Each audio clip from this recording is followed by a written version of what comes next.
we're joined by Mary O'Brien, a passionate advocate for mental health services, particularly for country blokes, and founder of Are You Bogged, Mate?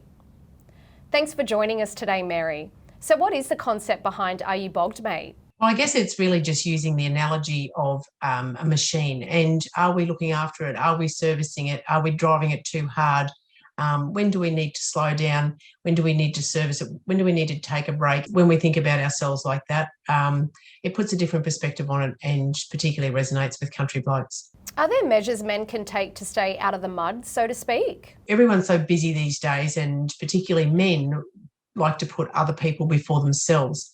So they really need to take that time to do the things that they enjoy doing, that they really find relaxing or fun to do, and make it a priority to actually look after yourself first, because once you look after yourself, then you're much better placed to look after other people.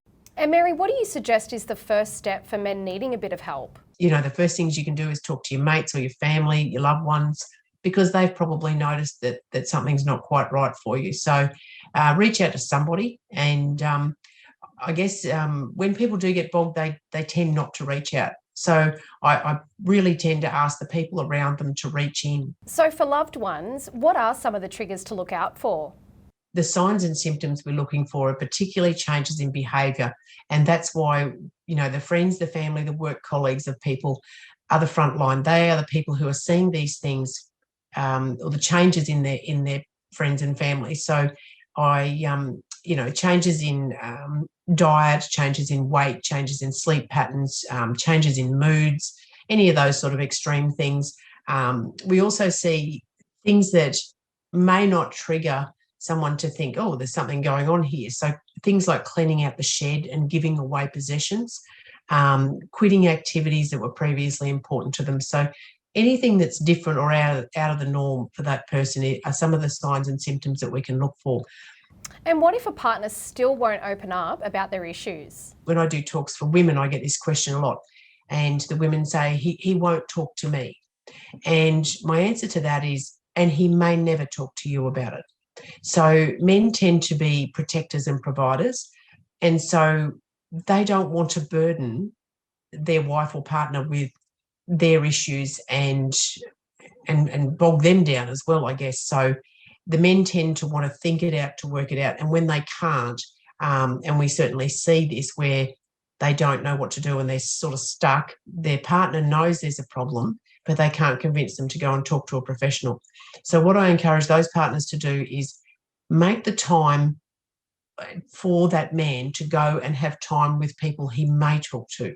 And I guess when it's someone that we care about and that we love, we often want them to open up to us and to talk to us.